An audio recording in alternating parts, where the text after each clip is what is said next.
Bom dia, pessoal, tudo bem? Queria agradecer aí todo o time da eTrust pelo convite para participar do evento.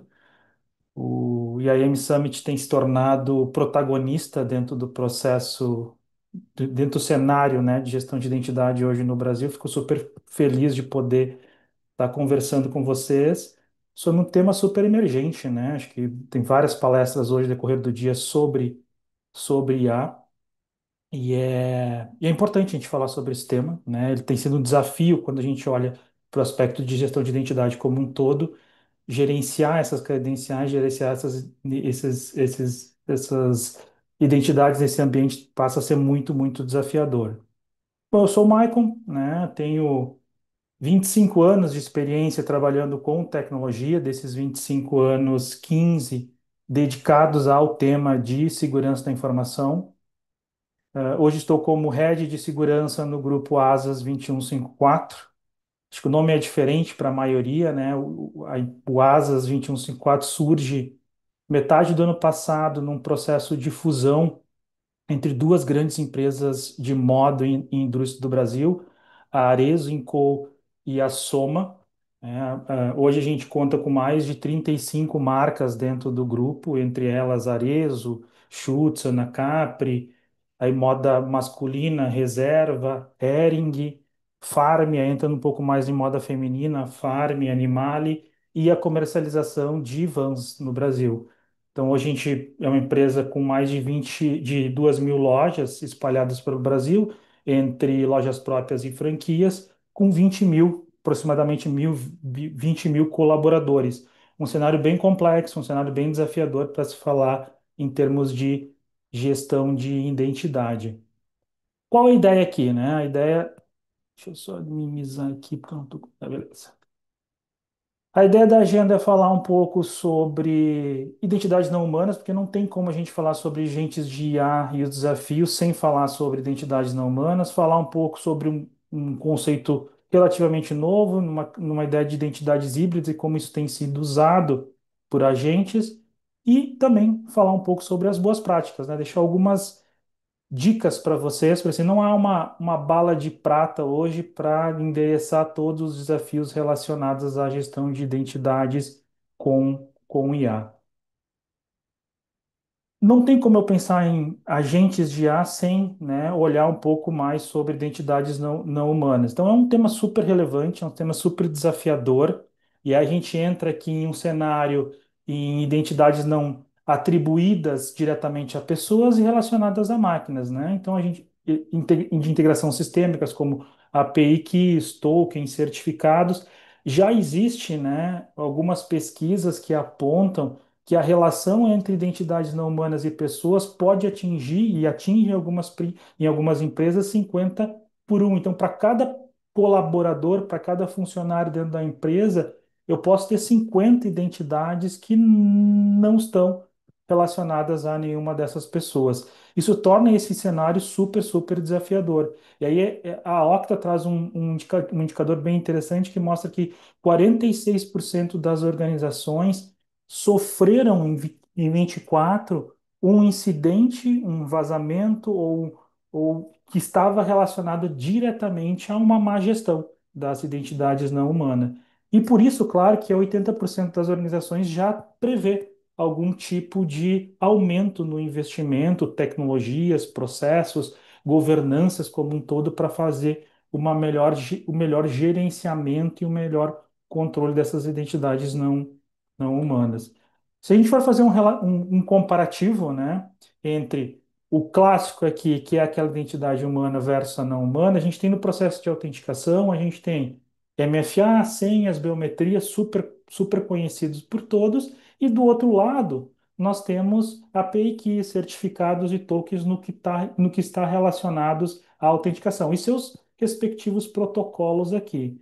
Quando eu olho para o ciclo de vida, na identidade humana, a gente tem aquele processo mais centralizado, mais conhecido por todos, né? O ciclo de vida de onboarding, offboarding. Então, olho para a minha base autoritativa, crio aquela conta, associo uma pessoa, ela é transferida dentro da empresa, eu, né, revogo os acessos, dou os acessos novos, muito mais simples de ser controlado e muito mais conhecido por todos nós. Quando eu olho para a identidade não humana, aí a gente já tem algo muito mais dinâmico, muito mais automático.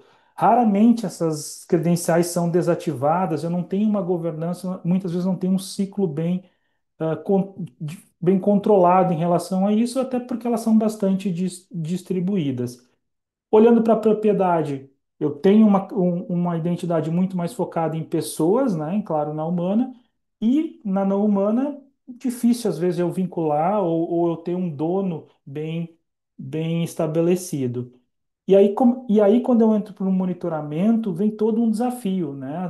As tecnologias em si que nós temos hoje, baseado em comportamento, CIEM, XDR voltado à identidade, elas estão muito bem estruturadas, muito bem preparadas, né? Dentro de uma jornada para uma identidade mais convencional. E aí, quando eu entro numa identidade não humana, a volumetria é muito grande. Eu tenho uma baixa visibilidade nas ferramentas tradicionais. Claro que muita coisa tem surgido, né? A gente tem acompanhado, né, algumas tecnologias emergentes, algumas soluções muito interessantes que já vêm tentando endereçar todo esse desafio, toda essa volumetria causada por esse modelo de identidade. E até por isso que agora, esse ano, o ASP lançou o top 10 de riscos relacionados a identidades não humanas. Para quem não conhece o top 10 ou quem não conhece o ASP, desculpa, o ASP é um projeto muito antigo relacionado à segurança, relacionado à cibersegurança. Dentro dos seus trabalhos, tem um muito forte no qual eles enumeram os top 10 riscos relacionados a algumas tecnologias. O primeiro risco foi relacionado à segurança de aplicações web, aí que surgiu muito o projeto. E esse ano eles lançam o top 10 relacionadas a riscos de identidade não humana. Isso reconhece, né, oficialmente esse tipo de identidade como um vetor de ataque muito, muito utilizado e que carece de proteção. Esse é um dos primeiros frameworks que eu vi até agora em relação a um padrão mais global de governança relacionados à gestão de identidade, muito voltado a esse cenário de incidentes resultantes de uma má gestão desses tipos de identidade. Não vou trazer os 10 aqui, né? Só assim, para a gente discutir os 10 riscos que o ASP lista ali, daria uma hora aí de papo para a gente conversar sobre cada um deles, mas queria trazer alguns insights para vocês do que eu vi ali. Primeiro, desativação inadequada. Esse é um assunto recorrente quando a gente fala em termos de governança de identidades, né?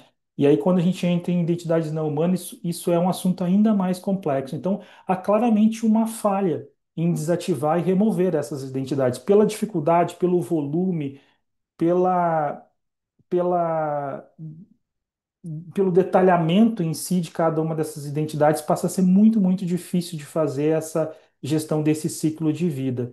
E resultante nisso, essas identidades são raramente desabilitadas, né? Elas têm uma gestão e um ciclo de vida mais complexo.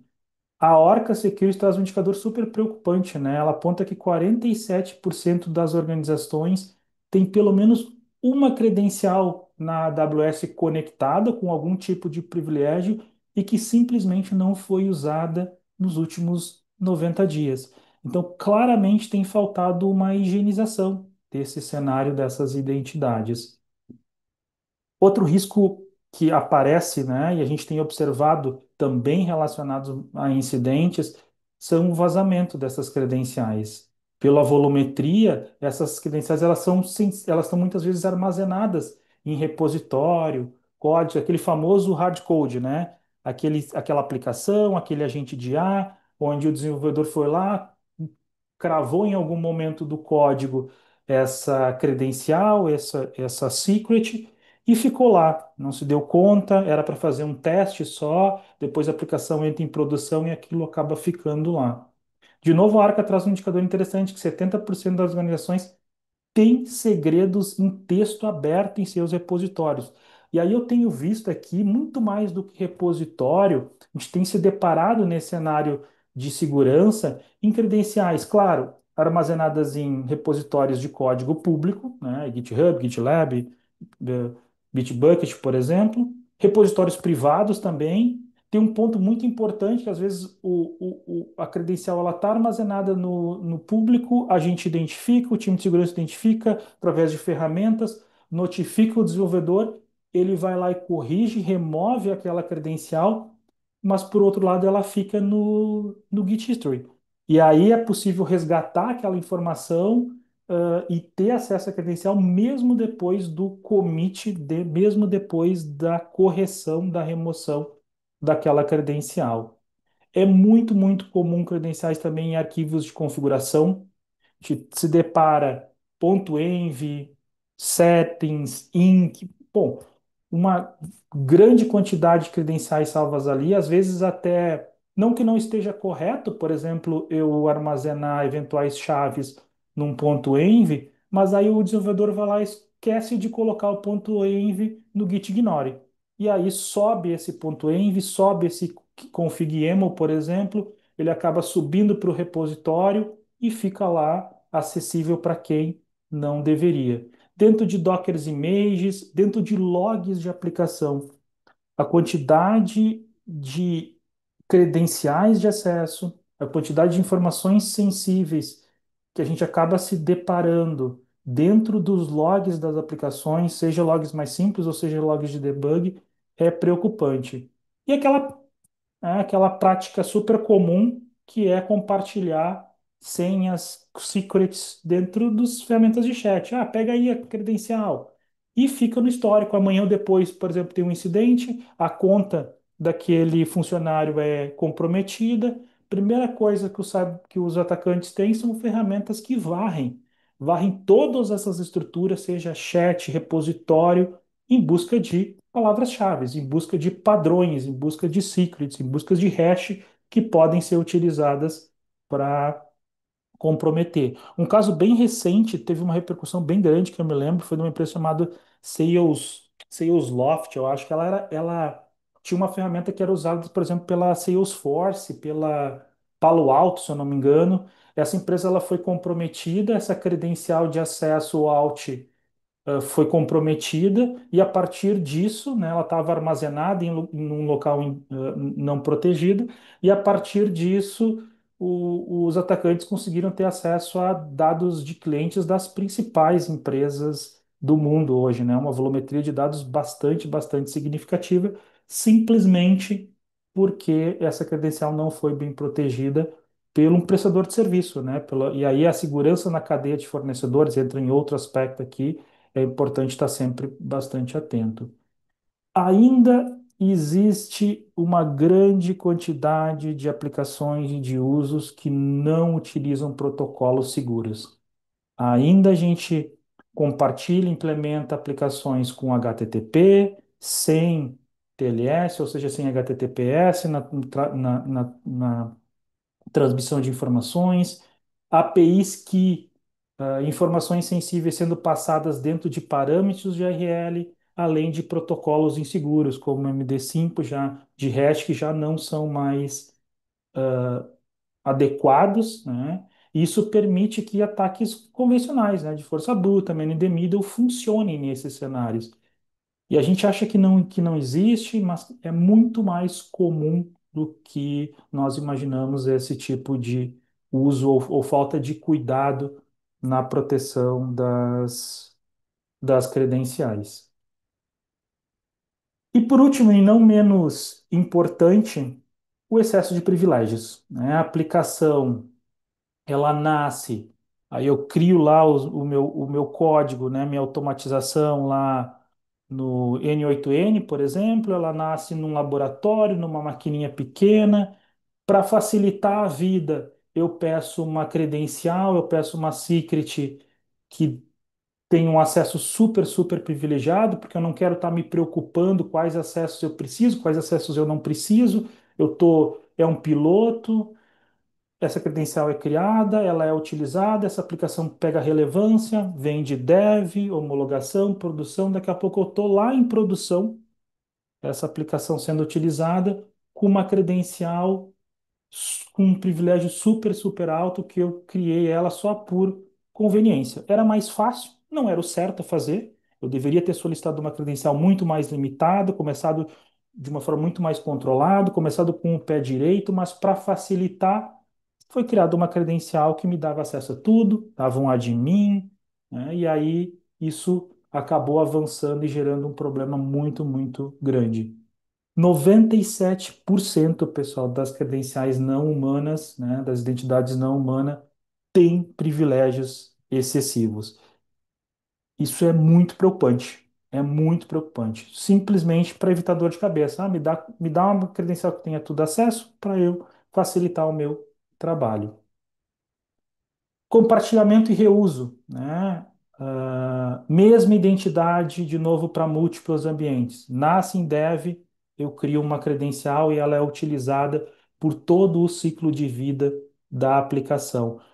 Além de não ser uma boa prática, né, isso coloca completamente em risco a aplicação, os dados das empresas. Então, eu preciso ter credenciais diferentes para dev, teste, staging, prod.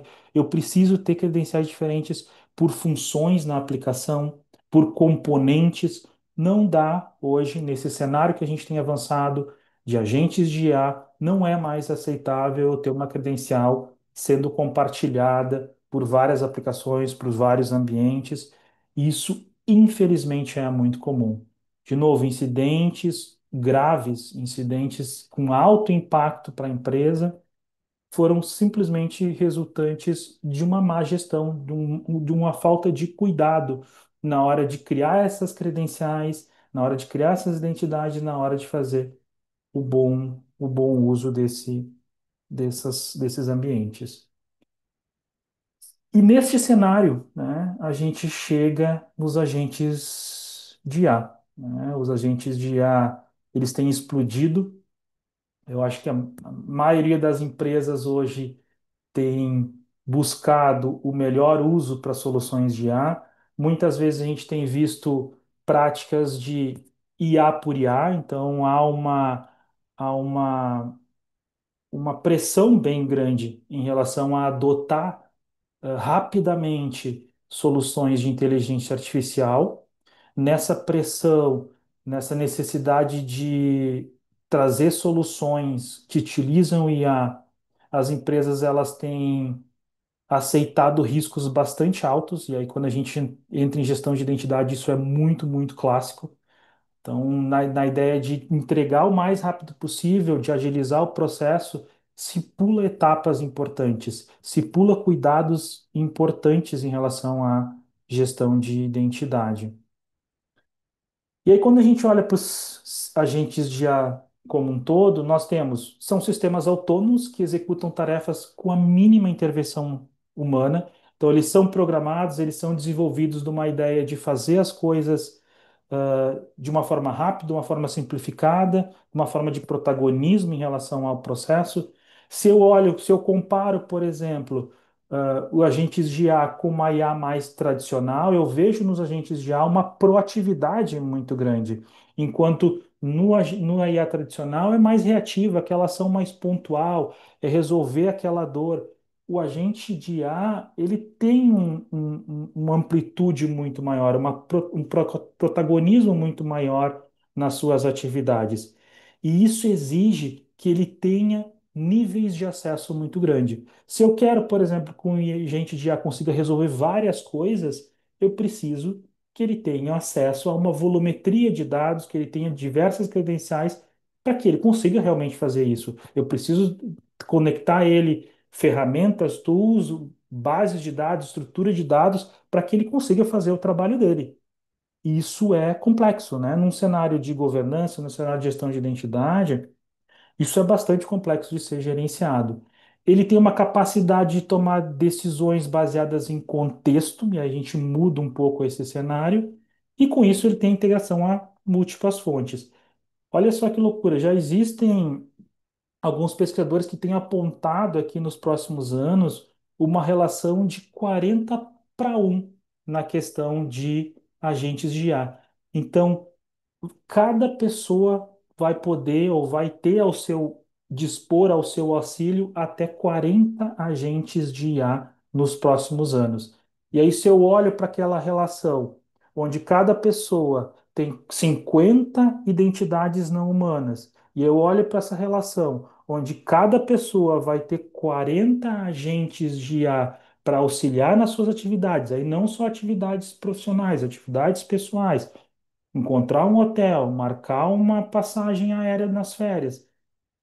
Esse cenário ele acaba sendo desafiador de ser gerenciado, de ser governado.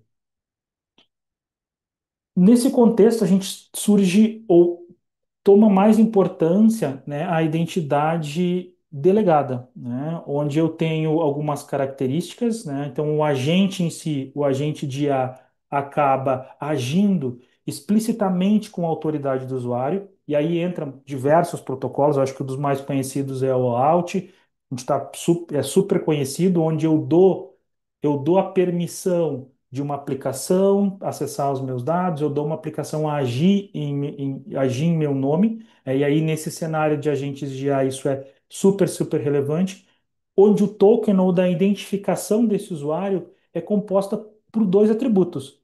Eu tenho o agente propriamente dito que está fazendo aquela ação, então eu tenho, por exemplo, um agente que vai lá e acessar o meu calendário para fazer um resumo das minhas das minhas atividades da semana. Então, toda segunda-feira esse agente vai lá, olha meu calendário, ele se conecta ao meu calendário se passando por mim, então eu dou um direito delegado para ele, ele conecta no meu calendário, faz o resumo e me dá um resumo todo de segunda de manhã das minha agenda. Se eu quiser, por exemplo, eu posso pedir para ele readequar a minha agenda, resolver algum tipo de conflito, remarcar alguns compromissos, mas sempre agindo em meu nome. Ele tem acesso à minha agenda, né? E aí, quando eu vou olhar um log, por exemplo, quando eu vou criar um token, ele tem essas duas informações. Ele tem, olha, essa agenda foi remarcada pelo agente X em nome do Michael. Então, eu tenho um cenário de gestão, de monitoramento muito mais estabelecido aqui. É algo que a gente tem visto, mas não é algo que eu tenho visto como recorrente nessa prática de gestão de identidade. Essas ações elas são muito mais auditáveis, né, como eu dei exemplo, e por sua vez elas têm um tempo de vida limitado. Então eu dou aquele privilégio, ele acessa aquela informação e depois ela pode ser revogada. Entre alguns exemplos, a gente tem o agente acessando o calendário, né? Dei como exemplo, fazer compras, né? Então, eu tenho um agente, por exemplo, que acessa vários e-commerce, então acessa o e-commerce da Schutz, acessa o e-commerce da Arezzo, da Reserva, procura pelo melhor preço, ele já tem um pouco da noção do que eu gosto, o que eu não gosto, ele loga no e-commerce com a minha credencial, de uma forma delegada ou não delegada, e faz a compra. Espera o melhor preço e faz a compra no produto que eu gosto, que ele entende que faz sentido para mim. Ler e-mails, responder e aquele clássico de reserva de reuniões, então revisa a agenda, e me ajuda nessa rotina normal do dia a dia. Quando eu olho para os agentes de IA numa perspectiva ou de um uso de identidades não humana, o agente opera como ele, né? Então ele se identifica, ele se autentica na aplicação, os logs eles são gerados com uma identidade única do agente. Então eu crio uma identidade, eu crio secrets, eu crio perfis de acesso, atribuo permissões para aquele agente trabalhar. Então, eu quero um agente que vai organizar a agenda do meu time como um todo. Então ele vai acessar a agenda de todo o time de segurança e vai reorganizar, vai resolver conflitos na segunda-feira. Esse agente ele precisa ter o privilégio de acessar a agenda de todo mundo, né? Então, eu preciso criar uma credencial para que ele faça isso. E aí, quando eu vou olhar os logs, por exemplo, é o agente X que conectou na agenda do Michael, que conectou na agenda do João, da Ana, e fez esse tipo de permissões, fez esse tipo de ajuste. Isso é complexo, né? Porque a gente perde rastreabilidade. Normalmente, essa identidade ela tem um ciclo maior, então passa a ser mais difícil fazer toda essa gestão. Um uso clássico aqui são agentes de monitoramento, né? Então monitora a infraestrutura, esses clássicos chatbots. Então eu crio um chatbot, Eu conecto ele nas principais bases de dados, eu crio guarda-reios, então eu dou algum tipo de orientação para ele, tu vai ser um atendente da marca Arezzo, eu alimento ele com as regras da empresa, regras de troca, uma série de coisas, e eu conecto ele, né? Eu tenho algumas ferramentas que permitem que ele consulte os pedidos de todos os clientes, que ele consulte o status de entrega dos produtos. Então é uma credencial não humana, né? Que conecta APIs, que conecta sistemas, que vai dar a condição para ele para fazer essa gestão. E aí nós estamos num cenário ainda mais complexo quando a gente fala em gestão de identidade para agentes de IA, né? Que são as identidades híbridas. Vamos no cenário aqui de que esse agente ele precisa fazer várias coisas, né? Então, olhando para o uso ali, né? Pulando para a parte de baixo, em termos de uso de um atendimento médico. Eu tenho, por exemplo, um agente de IA que vai ajudar o médico durante o processo de atendimento. A primeira etapa, por exemplo, é ele vai acessar o prontuário eletrônico do paciente. Ele faz esse acesso através de uma delegação, porque eu preciso manter a rastreabilidade, eu preciso saber que o agente A acessou o prontuário do paciente X em nome do médico, né? Em nome, né? E aí eu tenho uma rastreabilidade, eu tenho uma segurança bem maior. Agora, na segunda etapa, ele vai fazer um monte de. O agente vai ajudar a fazer a agendar diversos exames nos laboratórios. Essa atividade é uma atividade sistêmica, ele vai ter que conectar a API dos laboratórios, fazer uma série de atividades lá. Eu vou usar uma identidade não humana para essa finalidade. Na sequência, ele vai prescrever os medicamentos, né? Na hora da receita médica, prescrever os medicamentos, eu novamente vou usar uma delegação híbrida aqui, vou dar uma ligação do médico, né? Então, e aí por fim ele vai realizar a cobrança, aí conectar com sistemas de back-end, sistemas de back-off para fazer todo esse trabalho. Reparem a complexidade da gestão de identidade. O agente de IA, ele está usando identidades diferentes dependendo do contexto que ele está trabalhando. Então, num contexto, por exemplo, de acessar o prontuário, ele usa um tipo de identidade. Num contexto de agendar o laboratório, ele usa outro tipo de identidade. E aí ele fica trocando, né, durante a sua vida, durante a sua atividade. Isso traz uma complexidade substancial em relação a gerenciamento de identidades. Vamos nesse exemplo, vamos imaginar a Ana, né? A Ana tem uma identidade normal, uma identidade humana, tem seja biométrico, usuário e senha, MFA, seja o que for. Nesse cenário, a Ana vai ter vários agentes de IA, naquela relação que a gente viu, né, de 40, a Ana pode ter 40 tipos de agente, cada um fazendo funções específicas. Esses agentes, por sua vez, eles trocam de contexto o tempo todo, então, hora ele está reservando a viagem, por exemplo, ora ele está conectando ao sistema do banco para fazer um pagamento. Então ele está o tempo todo trocando de contexto para fazer as funções que ele tinha sido programado, né? E dependendo de cada um dos contextos, ele pode, ora, utilizar uma identidade humana, ora usar uma identidade delegada, ora usar uma identidade não humana, acessando diversas bases. Isso é algo exponencial, pessoal. E nesse cenário, esse é o desafio que eu tenho visto várias empresas passando. Como gerenciar? Como lidar com esse cenário de gestão de identidade tão complexo, né, que a IA, que os agentes de IA vêm trazendo?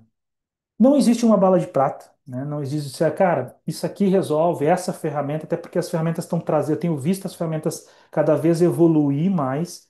Grandes empresas estão olhando para esse cenário, estão entendendo a complexidade nesse cenário e estão trazendo tecnologias, estão usando soluções para endereçar, para mapear. Então não existe hoje uma forma simples de resolver isso, mas eu queria compartilhar com vocês o que eu tenho visto e como nós, né, dentro da ASAS, temos endereçado algumas ações relacionadas à gestão desses cenários. O primeiro é governança, né? Eu não tenho como pensar numa estratégia de agentes sem ter uma governança bem estabelecida de IA. E Parte da governança, ela é o inventário e a classificação desses agentes. Tem uma máxima de segurança que a gente não consegue proteger o que a gente não sabe que tem. Então, é importante que esses agentes sejam identificados, sejam classificados em relação às demandas, qual é a função. É importantíssimo que os times de gestão de identidade, os times de segurança, estejam envolvidos nessa etapa de inventário, de classificação. Não pode acontecer de um agente entrar em produção, um agente ser desenvolvido, sem que haja esse mapeamento, sem que eu saiba quais credenciais ele vai precisar, quais tipos de credenciais esse agente precisa, quem é o responsável por essa credencial. Amanhã ou depois a gente identifica um vazamento na credencial, um ataque na credencial, e começa a ficar difícil de identificar, começa a ficar difícil de fazer a rastreabilidade disso.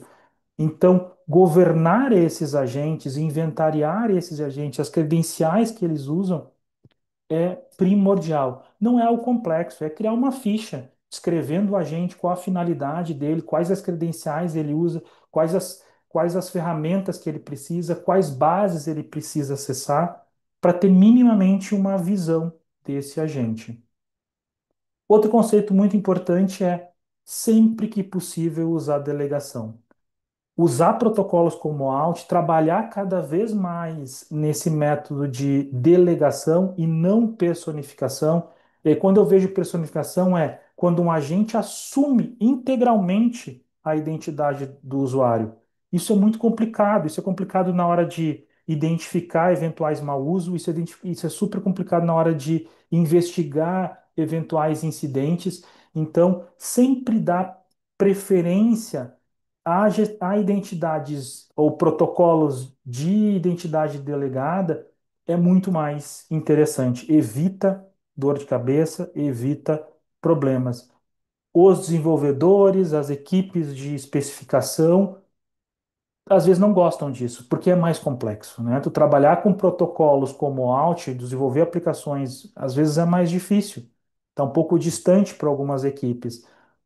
Mas nós, como profissionais de segurança, como profissionais de gestão de identidade, precisamos dar essa diretiva. Sempre que possível, usar delegação e nunca personificação, justamente para evitar problemas mais graves. Monitoramento e auditoria tem um desafio muito grande, né, em gerenciar, em monitorar e auditar eventos, ações relacionadas a agentes de IA.